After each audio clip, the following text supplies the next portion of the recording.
So, in this session, we are going to discuss public policy. Public policy, what, how, and why of public policy. Before we begin with public policy, we need to appreciate decision making as an activity in any organization. Why? Because policy is nothing but the expression of long term decision. So, first of all, we need to understand decision making. Organizations come into existence because of decision. Any organization run on the basis of decision, several decisions. Organizations come to an end because of wrong decision. May happen gradually over a period of time, or it may happen in a short span of time. One wrong decision, or two or three wrong decisions, major decisions being wrong, an organization comes crashing down. It happens. But normally it happens gradually over a period of time. Successive wrong decisions lead to the end of organization. So organizations begin their journey with decision. Organizations are run on the basis of decisions. Organizations come to an end because of one or other decisions. And in the spectrum of decision making, you have objectives, policy, plan, program, project, and many more. Routine decisions, non-routine decisions. Because when you talk about objectives, objectives are also the expression of you decide certain things and you define objectives of the organization. You decide and you give shape to policy of the organization. You take number of decisions and you plan out things. Within a plan, you take number of decisions to design various programs. Within a program, you take decisions regarding various.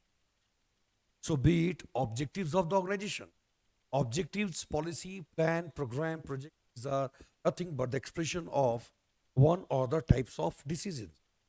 Long-term decisions, short-term decisions, routine decisions, non-routine decisions, program decisions, non-program decisions.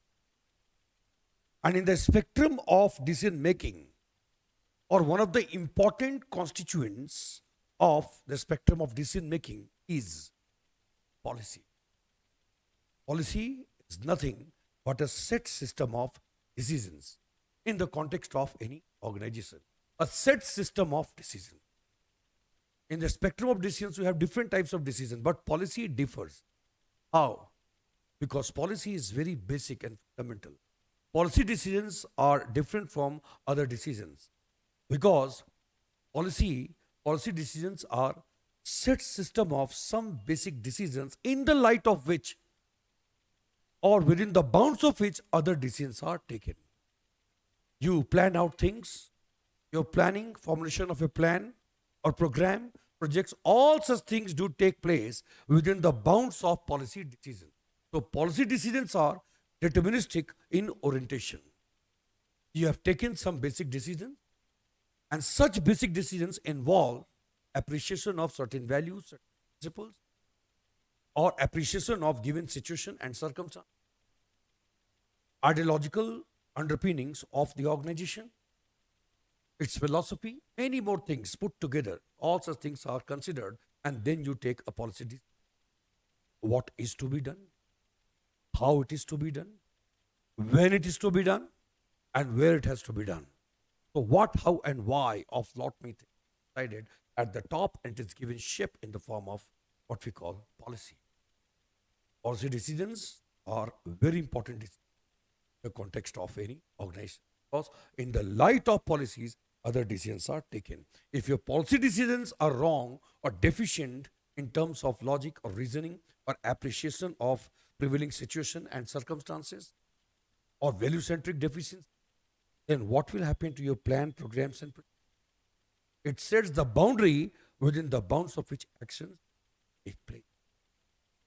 Now come to the word public. Every student of public administration knows or must know that the word public in the context of public administration has three dimensions. The word public means anything which is associated with state or government rather than any private entity. In its first meaning, the word public means anything which is associated with a state or government rather than any private entity. Second meaning of the word public is that anything which is related to or committed to public at large, common mass, rather than a particular group within it.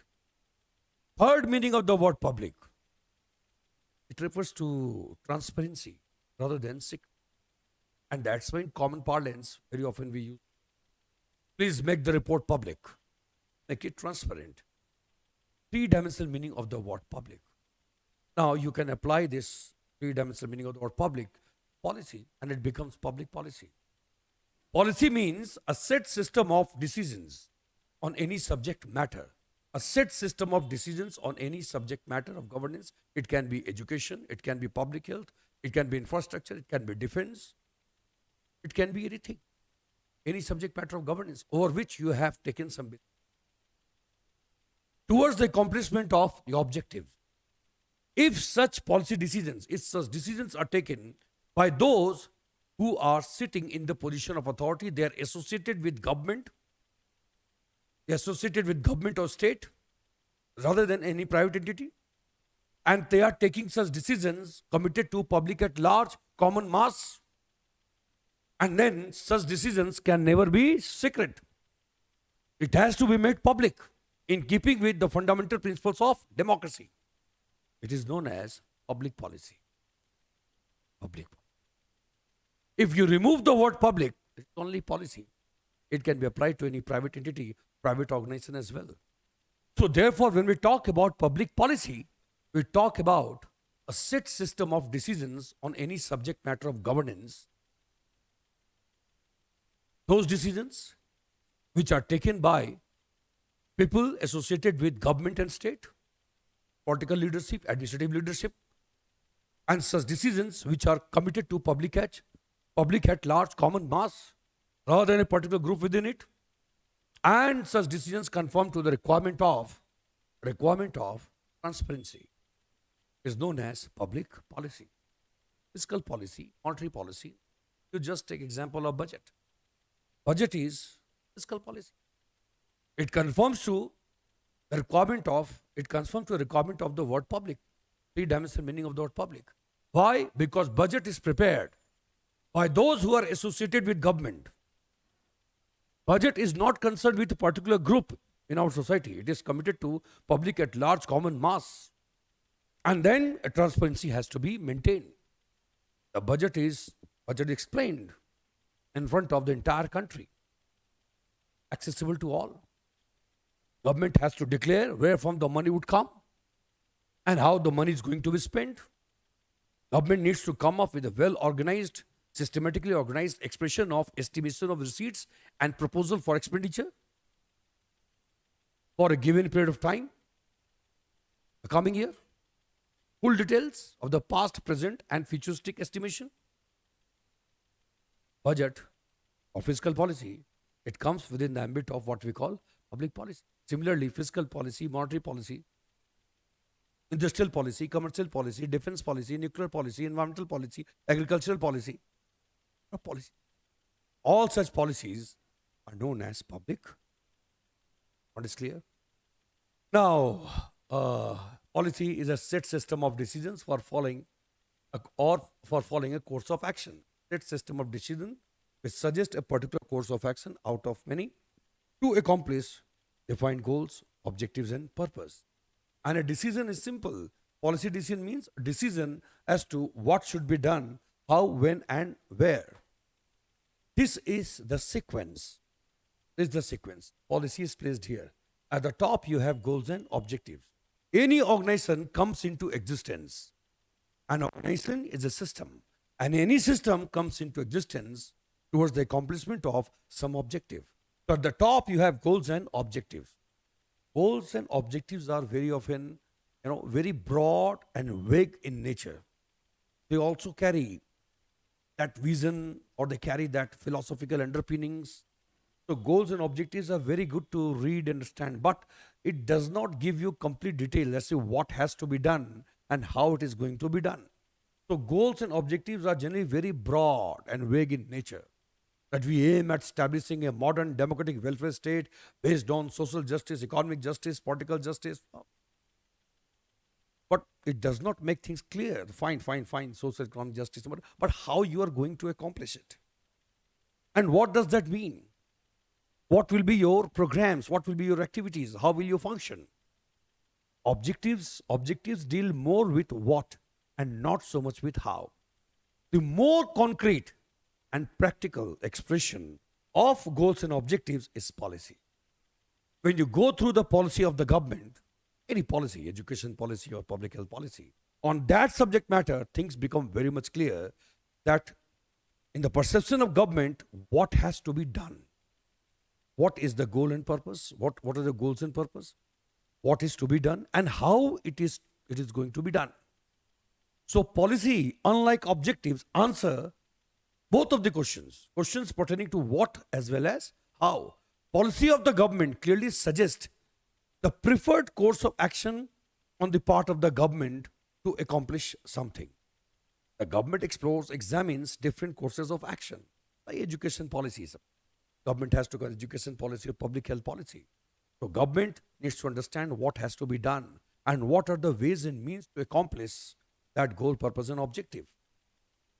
Bureaucracy, administrative leadership, political leadership put together may come up with different possible courses of action. They examine pros and cons, and then in the light of the given value system, on the basis of certain predetermined criterions, you choose one course of action out of many to accomplish goals, purpose, and objective. This selection of course of action is policy. Every policy of the government is the expression of preferred course of action out of many to accomplish something. You just go through the education policy of the government, you will get answers pertaining to what as well as how. What has to be achieved and how the government is going to achieve. In first phase, second phase, third phase, there can be long-term selection of long-term action, short-term action, lot many things are there. So you have goals and objectives. In furtherance of goals and objectives, you have policy. You take policy decision. Then within the broader bounds of policy, set system of decision, you go for the planning. You make an assessment of available resources. Once again, you set at your level the target to be accomplished. You make an assessment of total available resources, human resource, material resource, and other things. Then you decide your priorities. Then you decide how to allocate resources to different subject matters, how to bring them together, how to separate long-term objectives with short-term objectives, how things are going to be accomplished or finished in sequential fashion, the first quarter or second quarter, something like this. Plan. Then within a plan, you plan out within a plan for various subject matters, you come up with a program. A program, for poverty alleviation. Then there can be a program to generate employment opportunity. There can be a program for adult literacy or something. There can be various programs. And then within a program, you organize activities known as projects. You identify different subject matters to be taken care of to make the program successful. You break them into the program, the scope of program. If it is regarding generation of employment opportunity, then how you are going to generate employment opportunity. Remaining within the bounds of policies and plan, then you come up with different projects, different components. Are you getting a point? So different projects. So at the top you have goals and objectives. Then you have policy. Within policy goals, to accomplish goals and objectives, you take some basic decisions on different subject matters. That is policy. Within the bounds of policy, you come up with planning, more concerned with assessment of available resources, allocation of resources based on priorities, short-term and long-term events or goals. These are required to be organized. Then within a plan, you have programs for different subject matters. Then within a program, you have various projects. As for example, Manrega. Manrega is a program. And within this program, government runs various projects. कहीं पे highways वगैरह बन रहे हैं, कहीं पे bridge बन रहे हैं, कहीं कुछ और बन रहा है, जिससे कि आप एम्प्लॉयमेंट अपॉर्चुनिटी जनरेट करते हैं. So this is the sequence. Policy is placed here. It is very clear how policy is so much important. Policy is so much important. If something wrong happens here, just imagine what will happen to your plan, program, and project. Policy itself is deficient. Your basic line of thinking, how you look at the subject matters. It is here that you commit a blunder or some kind of mistake. Then that limitations will gradually overpower, and that limitations will pervade for all the activities. The planning will be affected by that program and project. And then when project is finally implemented, this is the last stage. Here, the finally you touch the lives of people. When project is implemented, finally goods and services are delivered to the people. So these are, and please remember that goals, objectives, policy, plan, program, project, see, it's something which is not to be done in watertight compartments separately. There has to be a vertical coordination. Those who are involved in implementation of projects, they focus on projects only, but they must be aware of the basic line of thinking, what is the program of the government plan or policy. And those who are framing policies, those who are taking policy decisions, they must be aware of the ground realities at the base. Okay, how the projects are implemented, what are the dynamics of execution or implementation. They must be aware of that. Otherwise, your policy will be deficient in terms of logic, reason, appreciation of the ground realities, and is bound to fail.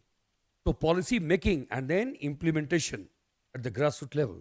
Policy making and policy implementation, these are not, it appears distinctly, these appear to be different, but actually in togetherness they constitute one integrated cyclical process.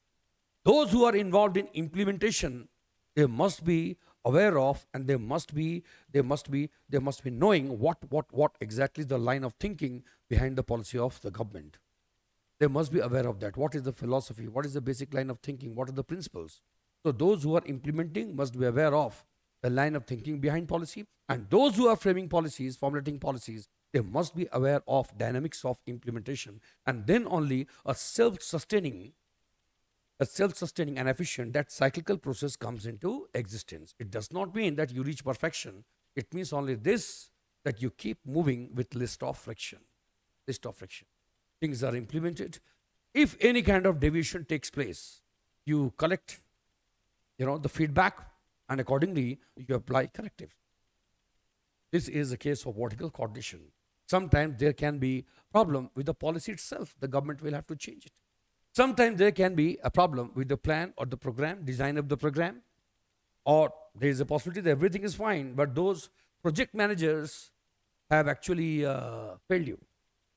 Project managers, they were not so well trained, or they were not aware of what exactly their role perception was not very much clear, what they were expected to do. They committed some kind of error.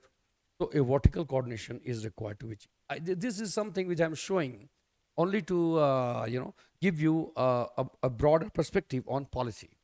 It's not just enough to mug up the definition of what is policy.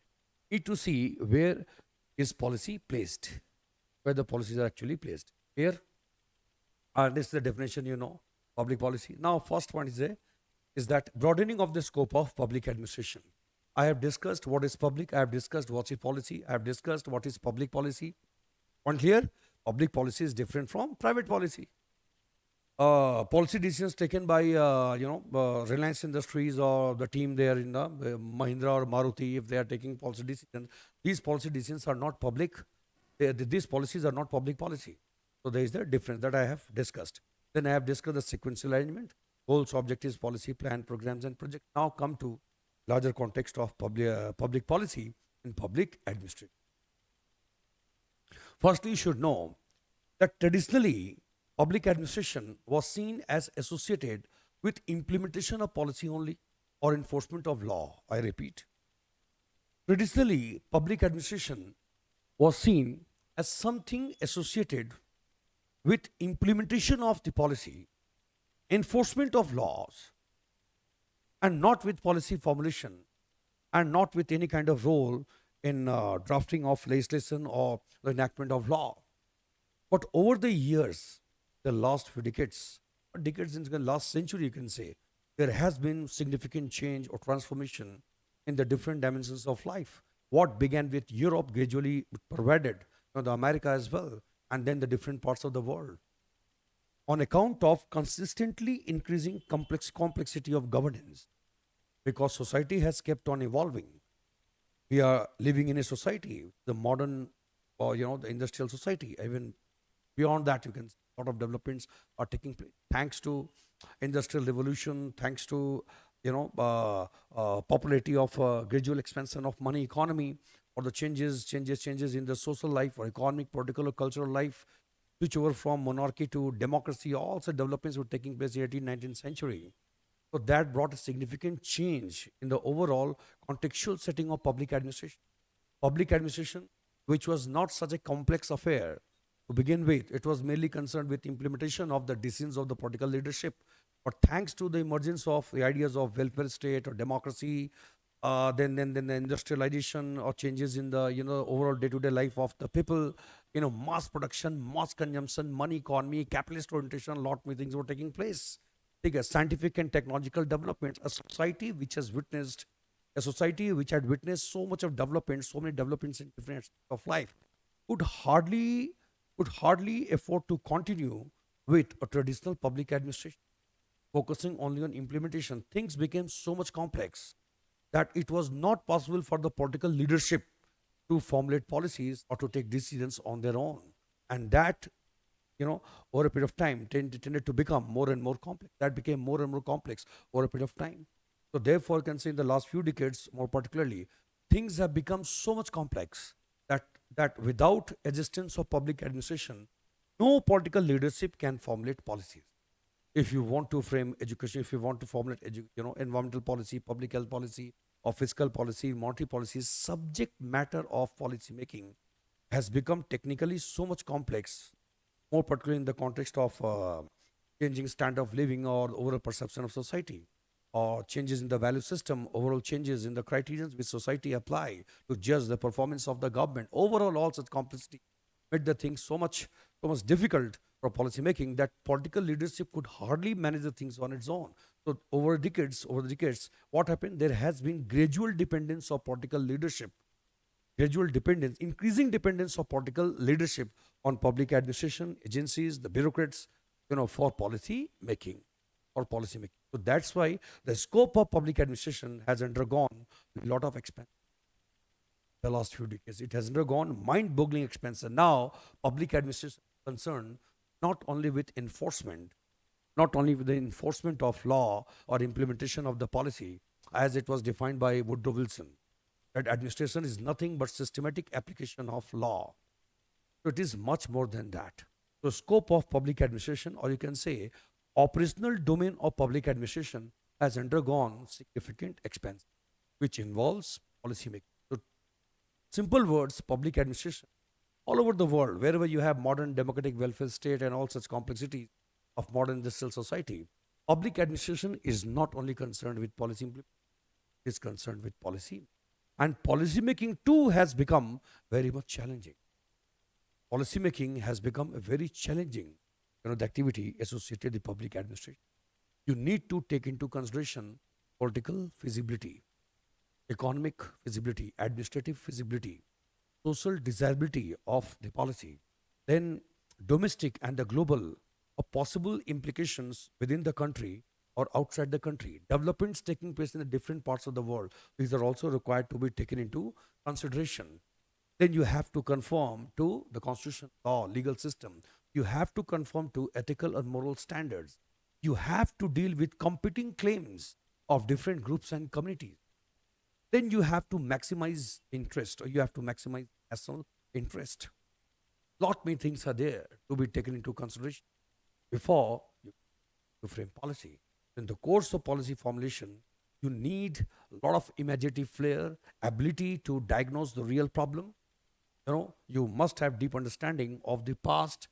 You must be capable of appreciating the present condition and then futuristic estimation, ability to anticipate things in. You must have that kind of reconciliatory skills, how to manage the conflict of interest. You need political skill, you need administrative skill, you need conceptual skill, diagnostic skill, therapeutic skill, lot many are there. I don't mean to say for every policy decision you need this much of the things. I'm just dealing with the scope. Depending on the nature of subject matter, you apply one other things to take policy. Frankly, so policy making has become a very complex area. Lot many things are required to be taken into, and more particularly in the wake of liberalization, privatization, globalization, or you can say in the wake of increasingly globalizing world, where we are living in a matrix of interdependency, a very complex matrix of interdependency operating globally. In this kind of environment, what happens? Your decisions affect others, and you are affected by the decisions of others. And accordingly, you are required to take policy. So, policymakers need to be very adept. The work they need to be very much prudent, prudent, rational, and they must be capable of appreciating domestic as well as global scenario. Then they decide the thing. It is not so easy to deal with this complex matrix of interdependency operating globally, and where you have to negotiate with the external world in such a way that your equation of relationship favorable to you. You have to maximize your interest. At the same time, you have to accommodate the genuine concerns of others. You have to keep within the bounds of law. You have to decide, you have to take policy decisions in such a way that you are capable of justifying your decisions within the country. It may have political and other implications. So policy making has become a very complex context administration. That's why in contemporary times you will find that the policy decisions are not taken so easily. It takes a lot of time on the part of the government, a lot of thinking, observation, analysis before government decides on any. Sometimes, especially the boards, commissions, or special expert bodies are appointed. You look at the same subject matter from different prism of analysis. You have generalist IAS officer, you have bureaucrats, then you have political leadership, have their own priorities. Then you have expert bodies. They look at the things. You collect feedback or you seek opinion, yeah, from public at large. Write to us. What is your views on what is your line of thinking on this subject matter? Then civil society, media, various think tanks, civil society, media, in collaborative action, they also contribute to policy making. They are also they play the role of influencers. Lot many things are there, and then you take a policy decision. Sometimes best of your decisions fail. Why? Because manner of decision making was not appropriate. This was a kind of subject matter where the government was supposed to build consensus, and the government failed to do so. The subject matter was supposed to be brought in public domain for debate and discussion, affording an opportunity, to those, more particularly those who are going to be affected the most by the decision. But you fail to do so, and you just yeah, you take a policy decision and you impose the things from above. That's why there will be resistance. Getting a point? So many things are there. Policy making not so easy. You have contribution from the political leadership. You have contribution from administrative. Then parliament as an institute. It finally gives approval to your policies, and policies are transformed into law. Policies are to be given the force of law. Then only it can be implemented. So parliament plays a very important role. Then executive government has the most important role, because right to take initiative for policy decision, it lies with the government. It is a prerogative of the executive government that it takes initiative, because it has got the mandate. It has got the mandate to govern. So it takes initiative for policy decision. So generally, you will find that the policy making, or the point of origin of the policy making, lies in the executive government, and then the subject matter is brought depending on the nature of subject matter of policy making. You bring it floor of the house. Then debate and discussion take place. After debate and discussion, examination of the subject matter, if required, that subject matter is very substantive. So in that case, and parties are very much divided. Then matter is sent to the committee. Maybe various standing committees are there, ad hoc committees are there, joint parliamentary committee. They give recommendation. And discussion takes place. Recently, what happened with work amendment bill, you know very well. And then you decide the thing. Then parliament gives approval. Then assented to by the president, it becomes a law. Judiciary has no explicit role in policy making. And when we use the word or expression judicial policy making, it is used very often sarcastically. It is not used in positive sense. Judicial policy making. Ideally, the policy decisions are to be taken by the executive government, are to be given sanction.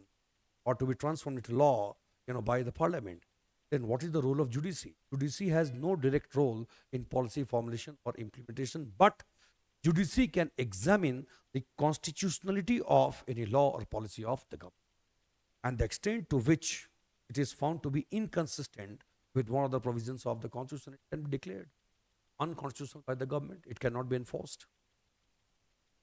But judiciary has no direct role to play. Okay, but in the context of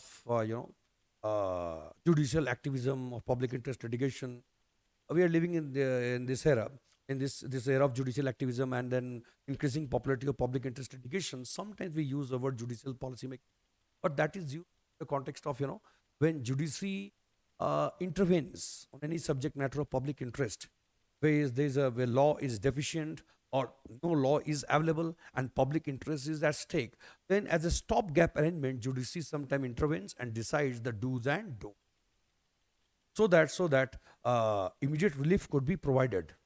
Okay, later on, the subject matter is required to be taken up by the legislature. So till a new law is enacted by the parliament or any decisions taken by the government, as a part of stopgap arrangement, judiciary is the order what is to be done, what is not to be done.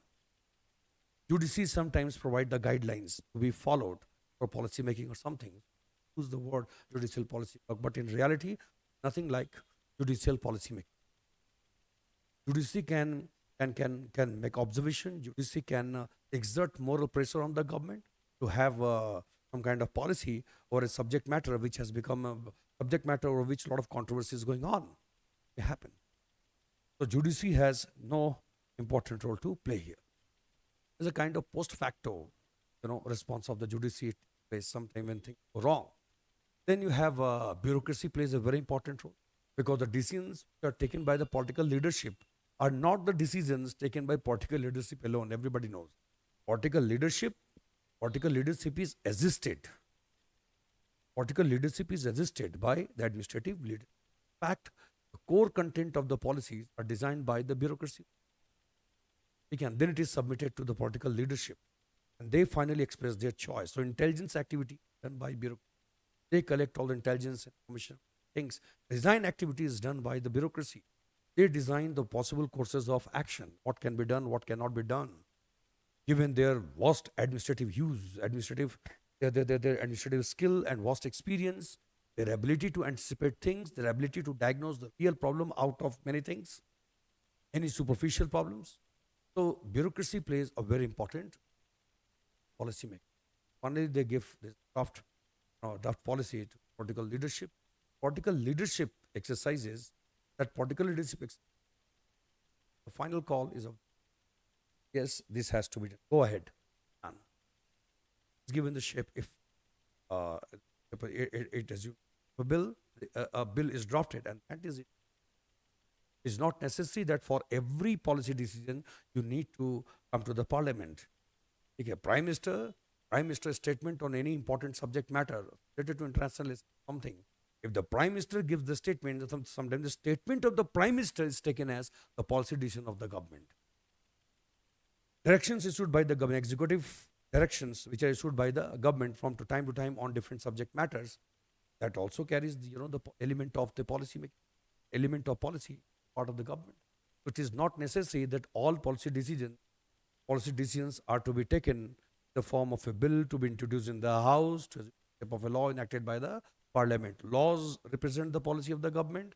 Then executive directions issued by the government on various subject matters. Administrative directions also carry the policy line of the government, line of thinking of the government. Getting a point, a statement given by the ministers also exhibit the policy of the government on one of the subject matters. So depending on the nature of subject matter, its gravity, method of policy making, process of implementation of policies differ. Government carries out different kind of activities.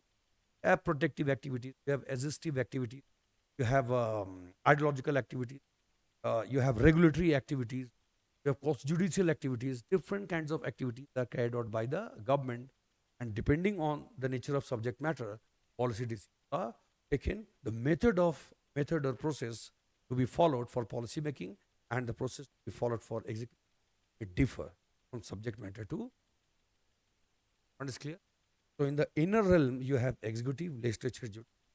In the outer realm, I mean to say the institute, democracy, those institutions and agencies which have not been conferred by any power authority by the constitution or law, for policy making or implementation, but such institutions, again, the extra constitution, they also contribute. They also contribute to the process of making indirectly. As for example, civil society and media. Civil society or media, they are more institutionalized than the Aam Aadmi or common society in society in general, and they are not so much complex as the state or the administrative machinery. They occupy the middle position between the two. The government machinery, administrative, well institutionalized under law, and then on the other hand, society at large, which is not so well institutionalized, society in general. Okay, and then civil society media occupies the middle position between the two. Are you getting a point? It's not like they are just like public at large and they are not institutionalized like state, but they occupy the middle position between the two. Okay? Well organized. Okay? They raise the voice of the people, okay, in front of the government. They play the role of intermediary between the government on the one hand and society on the other. They inform the society about the what, how, and why of the decisions of the government. And they, on the other hand, they inform the government about what is going on in the society. They play the role of a think tank, debate and discussion. They facilitate, at the national level, they facilitate debate and discussion among the top experts on the subject matters of governance, or which the policy decision has been taken by the government, or government has to take a policy decision. So they provide that input. They contribute directly or indirectly. They influence the decision of the government. So they do not have the power authority to decide things or to implement the things, but they can create compelling situation circumstances for the government to do or not to do certain things, because they build public opinion, they give shape to public opinion, they inform the society, and then the pressure is exerted by the informed society that why the government is not doing such thing and why the government is not changing its policy. So in a vibrant democracy, you have such institutions and agencies. And apart from this, then you have at the global level various research and development institutions and agencies. From time to time, they come up with their data, statistics, their report, their commentary on various subject matters of governance. They go for the comparative study regarding education or public health or human rights. What many things are there? Administrative efficiency, corruption, public participation. What many things are there? Good governance on the basis of certain criteria. They go for the comparative study. Such reports are published by them. These are also taken into. They also create a lot of hue and cry in our country. It happens. So such things cannot be avoided. And wherever you find relevant information which is not politically motivated, such informations are taken as important inputs for policy making. So the zone of policy making is very wide, very broad.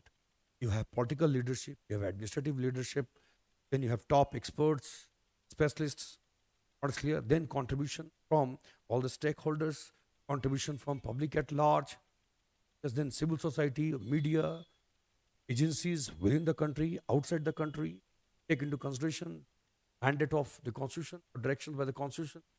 You have to keep within the bounds of constitution, within the bounds of ethical moral standards of value system of society, not make political aspect, administrative aspect, social aspect, all such things required to be taken care of before you take a policy decision. Please remember that comparative significance of these subject matters differ from situation. It is not necessary for every policy decision, everything has to be taken care of. No. Depending on the nature of the subject matter of policy making or prevailing situations, circumstances, conditions, one aspect may be more important compared to comparative significance of different or different factors in the decision making may differ from situation. When country is at war and you have to take a decision, obviously finance will not be such an important thing to go to any extent to win that war, to defend our sovereignty, protect our sovereignty, go to any finance will not be so much important.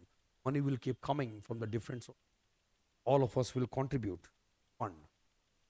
So finance may not be so much important, but in peacetime, when you take one of the kind of decision, when you are preparing budget, fiscal policy, then finance is obviously is very much important. Finance is a very important factor. What will be the cost? What will be the allocation required? and accordingly you decide the things whether to go for this project, because we have to minimize the cost of production. We have to save our resources. Money saved is equal to money earned. The competitive significance of the things or different factors in policy making, they differ from situation. Here, so this is about policy making. making. So public administration in contemporary times is involved as much in policy implementation, policy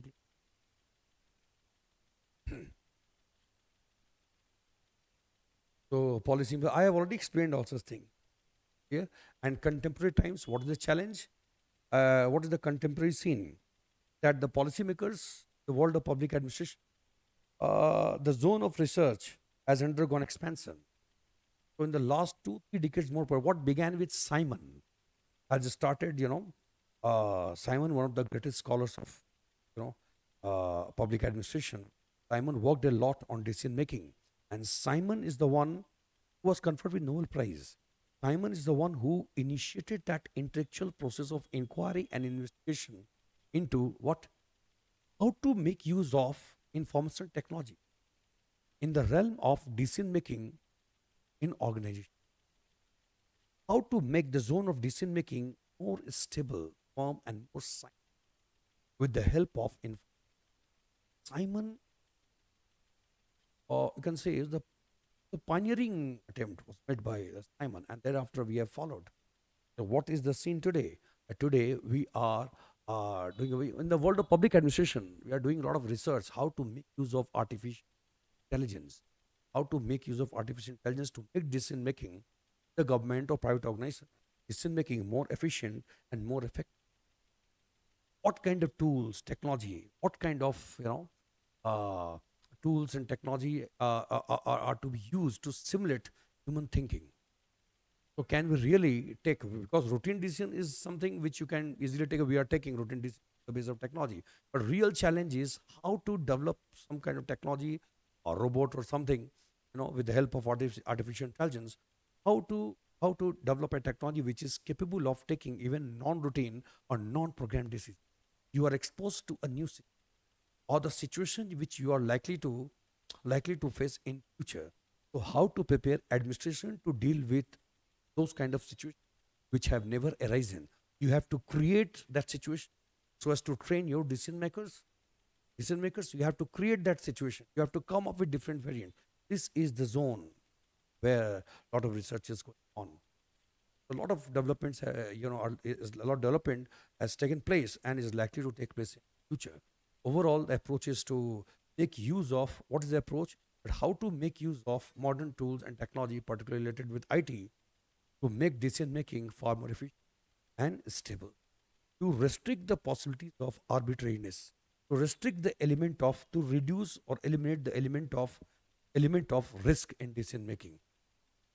What is clear? But scholars, again, the behaviorists, they hold the view that however sophisticated your technology may be, but at a point it will it will be bitten up black and blue by human beings, because that delicate situation where you are required to uh, identify that gap, and then you come up with out of box thinking, something from heaven, something from heaven comes in your mind, and you accomplish the things. It is here that AI has its limitation. Ultimately, it has a boundary. There's a limit beyond which it cannot go. But still, we have achieved a lot, in the zone of decision making with the help of these tools and technology. Big organizations or good organizations, I'm saying, the large and complex organizations, thanks to their super colossal amount of resources available at their disposal, they are making best of the tools and technology. They're making use of tools and technology to make even non-programmed decisions far more stable than what it was. Or they have been able to reduce the element of risk in the zone of decision making to great extent. The situation is better compared to what it was earlier. This is for modern organizations, large and big organizations. Organizations still depend on human discretion. They have technology, but that technology is there to help them in what we say, routine decisions, not so much. Clear? This is the zone of policy making where our policymakers they are also making use of contemporary these tools and techniques to make decisions far more far more far more because where the consequence could be evaluated, consequence could be anticipated, something like this. So this zone of decision making, policy making all over the world has undergone policy making, policy implementation, policy analysis, policy evaluation. Sorry, lot many things are there.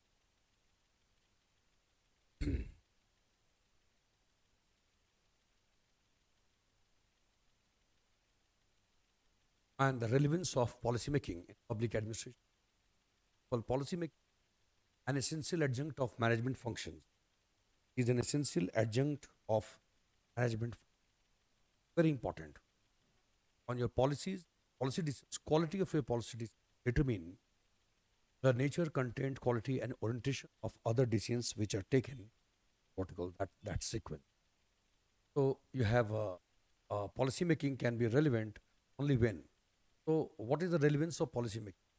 In furtherance of some goals and objectives, you formulate a policy. So policy can be called relevant only when it maximizes your interest, it leads to accomplishment of objectives or brings some kind of stability. Policy has some kind of answer to the problems that you are facing. Is it must have problem solving element. Quite simple to understand. A policy has to be relevant, must have this kind of orientation. It must possess that potential to solve any problem or to accomplish the objectives.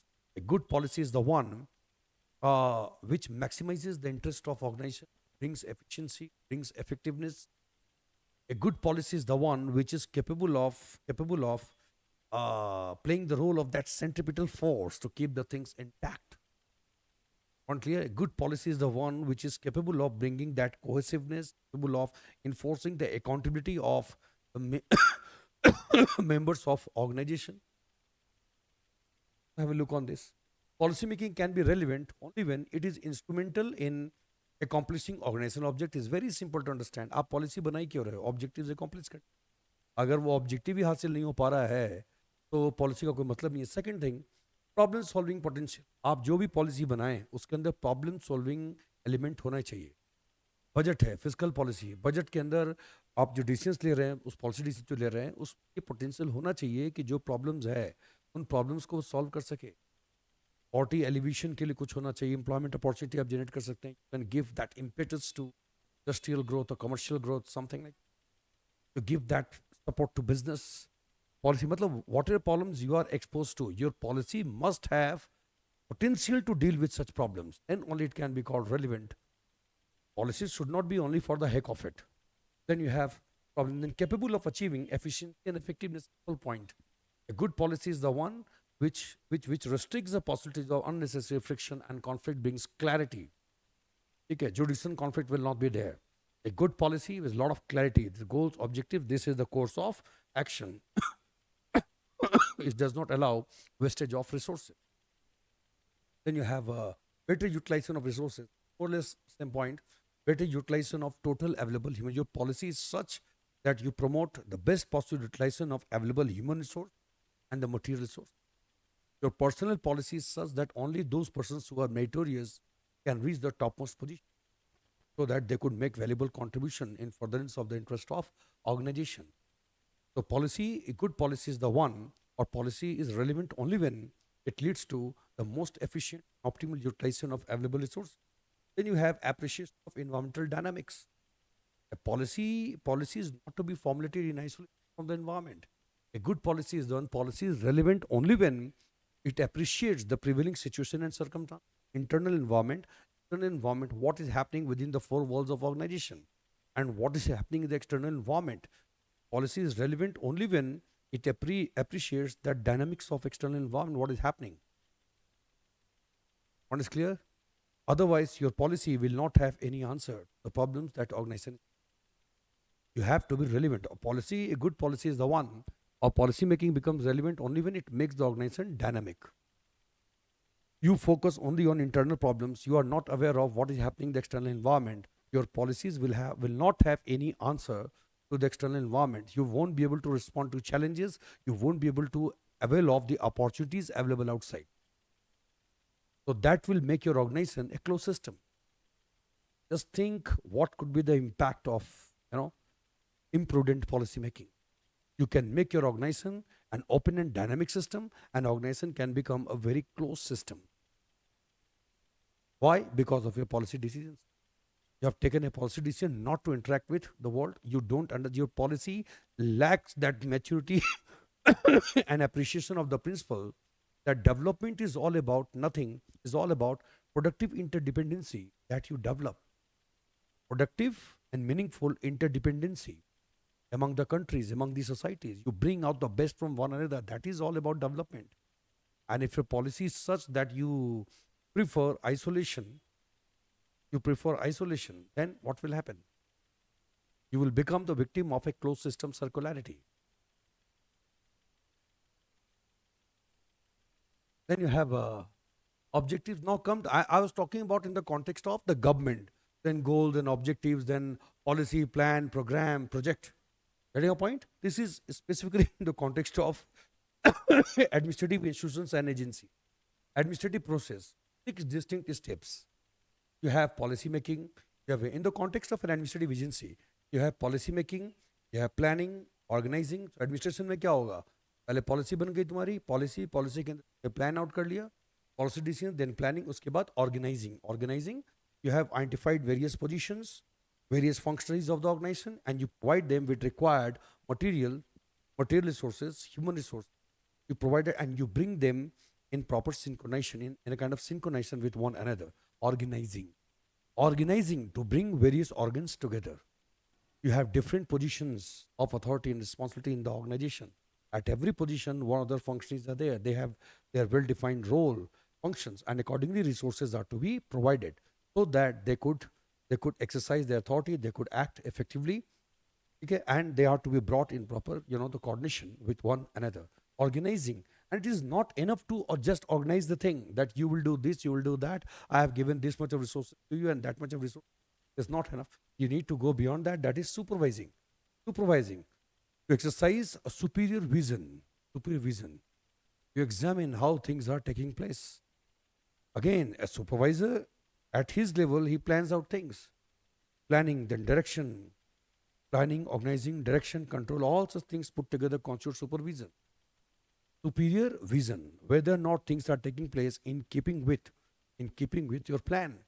And wherever some kind of deviation is there, that has to be identified. Control has to be exercised.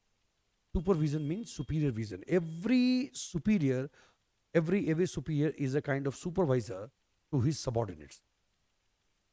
So in the organizational hierarchy, everybody is supervising the work of his immediate subordinates. In this way, efficiency. You train your subordinates. You develop second line of leadership supervision. Through supervision, you provide guidance. You give, you create, you provide education and awareness. Supervision is not just authoritarian issuance of direction and control. There is a positive side to it. You educate, you nurture, you develop second line of leadership. And after supervising, you have directing. So direction is sometimes taken in the administration as a part of supervision only. So you get direction. Then finally you have control. Direction and control. Control means you see that whether or not things are taking place or the final outcome is in keeping with the plan. If any kind of deviation is there, the reason has to be identified.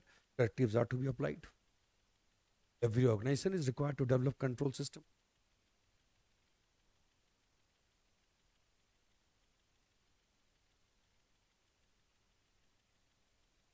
Policy making and policy implementation and the comparative role of legislature, executive, judiciary I have discussed, and other institutions, civil society, media, we have discussed. Different kinds of activities. As I discussed that administration carries out different kinds of activities, and depending on the nature of activities, you decide the method and the process which are required to be followed for policy formulation and implementation. Normally administrative agencies, they carry out protective activities, assistive activities, regulatory activities, or direct operations. Simple. है. Protective activities like law and order, public health, sanitation, internal security, these are protective activities. Assistive activities, a number kind of assistance which is given by the government to one of the groups or communities or those sections which need assistance side of the government, or some assistance are given in general to public at large. So education, skill development, technical and financial assistance which are given to farmers or women entrepreneurs. Then youth of the country, they're also given number of assistance by the government, for various startups and one other yojana pariyojana. That is, then you have regulatory activities, regulation, some preventive measures. You have institutions like TRAI, Telecom Regulatory Authority of India, SEBI. Then you have Competition of India. So number of issues. Then Insurance Regulatory Development Authority of India. Regulatory bodies are there to regulate, to control, to prevent happening. Sometimes they are conferred with adjudicating powers as well. And finally, you have direct operations from the side of the administration. That is providing water, electricity, transport services. Number of PSUs of the government, the Life Corporation or SBI, or BSNL, all such institutions provide and different, the state transport services. So they provide goods and services directly to the society. It's a direct operations. So depending on such activities, method and process of policy formulation and implementation, ये बात समझ गए? These are decided. अब transport services है, Rajasthan state transport corporation, इसकी policy क्या कहाँ बने? क्या पार्लियामेंट में जाओगे? कॉर्पोरेशन है, बोर्ड है, अब ऑफिसर्स हैं, ठीक है, पॉलिसी द डायरेक्शन और कुछ गाइडेंस वो पॉलिटिकल लीडरशिप से मिल सकती है, बाकी with they decide the policy. For everything you don't need to come to the parliament. Point is clear?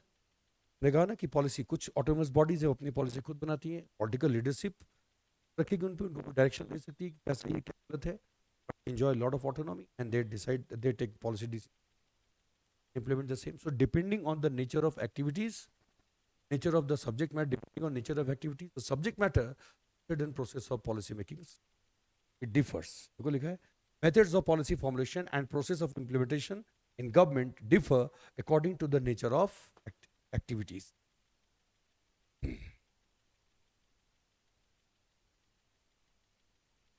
The significance of policy making. Policy making significance, already I have discussed. It is an instrument to give practical step to objectives. I have discussed that policies have answers to the question related to what as well as how. So these are in policies are an instrument to give practical shape to objectives. Objectives are very vague and broad in nature, having philosophical underpinnings. Sorry.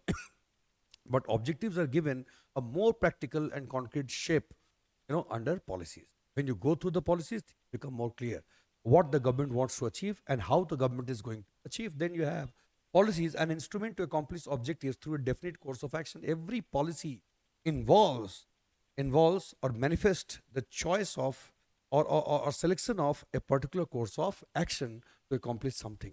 It is more definite in nature. Then you have great unificatory policies have great unificatory value.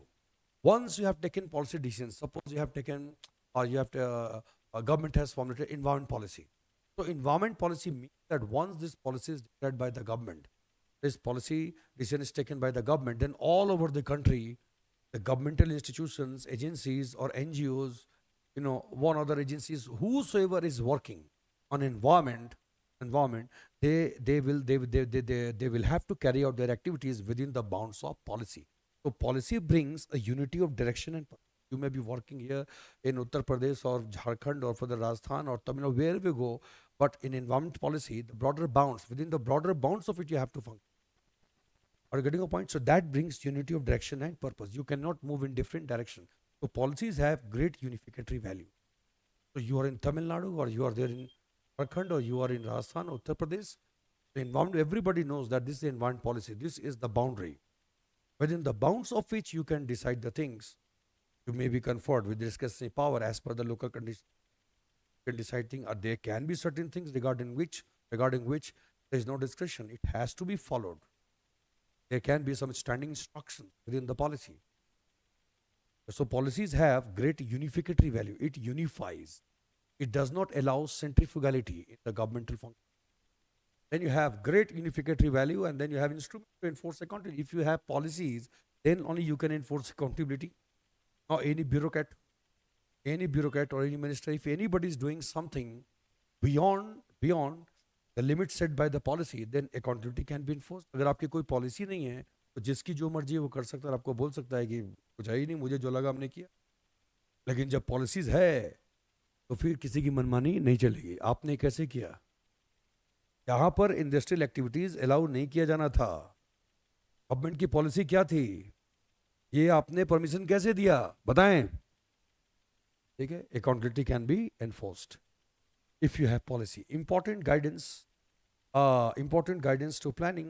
In the light of policies only, you go for the planning. Some basic decision. A stable disposition is given to you, where from you can go for the plan. ये बहुत आसान हो जाता है, तुम्हें बता दिया जाता है ये डूज एंड डोंट्स, ये बाउंड्री आप क्रॉस नहीं करेंगे। अब आप इसके अंदर ऐसे ऐसे करके आप प्लान कर लें। तो planning will never be directionless under the guidance of policy. ठीक है, then you have competitive study analysis. दुनिया में अलग अलग कंट्रीज, एक ही कंट्री के अंदर अलग अलग स्टेट, सबकी अपनी अपनी पॉलिसी एक ही सब्जेक्ट मैटर पे। so that if you have policy decisions on the subject matter, we can go for the competitive study. क्योंकि पॉलिसी से ये पता चलता है कि what is the perception of the government, what course of action the government has chosen, and then you can find out, you know, what what has been the consequence of such policy decision. You can go for, you can just compare the policy paradigm, you can compare the policies of the different governments on the subject matter, and then you can see who is more efficient compared to other. It facilitates comparative study, and then you can improve upon your own policies on that subject matter. Then you have a great stabilizing force. Policies, great stabilizing force. This is the basic decision. This is the system of decisions taken by the government. So we take it as a stable position of the government. Accordingly, one other institutions, agencies, they can formulate their policy. एक बार budget जब पेश हो जाता है, physical policy, government जब ये decision ले लेती है, देन प्राइवेट ऑर्गेनाइजेशन, एजेंसीज, ठीक है, वो देखिए पॉलिसी डिसीजन है, उसके अनुसार फिर वो अपने डिसीजन ले। तो इट इज़ अ ग्रेट। अगर कोई पॉलिसी गवर्नमेंट की नहीं, वो कब क्या करेगी, कौन सा टैक्स लगाएगी, कौन सा टैक्स हटाएगी, तो हर कोई हमेशा डाउट अनसर्टिनिटी में रहेगा। उस कंट्री में लोग जाना नहीं चाहेंगे, फॉरेन इन्वेस्टर्स नहीं आएंगे जहाँ की पॉलिसी स्टेबल नहीं है और पॉलिसी डिसीजंस लिए जाते हैं। पॉलिसी में एक तरह की कंसिस्टेंसी है, that instills lot of confidence among the investors. तो it is a great stabilising force. देश के अंदर भी लोग जो है वो थोड़ा अच्छा सिक्योर्ड महसूस करते हैं कि गवर्नमेंट की पॉलिसी में कंसिस्टेंसी है। अभी कुछ, कल कुछ, अगले बजट में कुछ, अगर बार बार ऐसा करते हैं तो उनको अपने रास्ते बार बार बदलने पड़ेंगे। जो खुद स्टेबल नहीं है वो दूसरों को भी इनस्टेबल बना देगा। समझिए, एक बंदर सिर्फ आ जाए कहीं पे, देखो चारों तरफ तमाशा बना देगा। खुद स्टेबल नहीं है, दूसरों को भी इनस्टेबल। इसलिए पॉलिसी डिसीजंस वगैरह बहुत सोच, गवर्नमेंट जो रिस्पॉन्सिबल गवर्नमेंट है, as far as possible they try to bring consistency in the policy में। इसका मतलब ये नहीं कि आप डायनेमिक नहीं हैं, आप चेंज ओरिएंटेड नहीं हैं, ठीक है, लेकिन आप प्रूडेंट हैं। आप आज जो पॉलिसी डिसीजन ले रहे हैं, गंभीरता से सोच समझ के कि आने वाले 3-4 साल, 5 साल या 10 साल चीज़ें कैसी होंगी, सिचुएशन कैसे हो सकती है, उसके अनुसार आप policy decision. Situation something unpredictable has taken place, then you change your policy. Great stabilising force से हो गया। अब आ जाए important prerequisite for policy form नहीं है। Prerequisite for policy formulation, आपको इनपुट चाहिए। पॉलिसी मेकिंग, पॉलिसी डिसीजंस तो आप तभी ले पाओगे ना जब आपके पास इंफॉर्मेशन, जानकारी हो। बोले इंटरनल रिपोर्ट्स, रिकॉर्ड, स्टैटिस्टिक्स आपके पास होनी चाहिए। उसके बाद inputs from studies conducted by non official institutions and agencies. जो ऑफिशियली नॉन ऑफिशियल इंस्टीट्यूशन ये है, बहुत सारे एक्सपर्ट्स हैं, उनकी भी रिपोर्ट क्रेडिबल होती है, आप उस पर भरोसा कर सकते हैं, ऑथेंटिक होती है, काफ़ी रिसर्च के बाद वो बनाते हैं वो। उसका reports from investigations conducted by commissions, committee, expert bodies I have discussed. Then inputs from statistical research and study cells, civil society and media. I have discussed the point. Public opinion from various social media platforms, global agencies and research bodies. इन सब से जो input मिलता है, all such inputs are taken into consideration. ठीक है, but government knows very well. Government को ध्यान रखना पड़ता है national interests, priorities of the government, and accordingly you choose a particular course of। उस गवर्नमेंट को हम लोग बहुत रिस्पॉन्सिबल गवर्नमेंट मानते हैं। Government which keeps national interest uppermost in mind, larger public interest uppermost in mind, and then the government decides and government chooses a course of action. This is the what, how, and why, the dynamics of policy making. I hope the point is clear. Thank you very much. Thank you.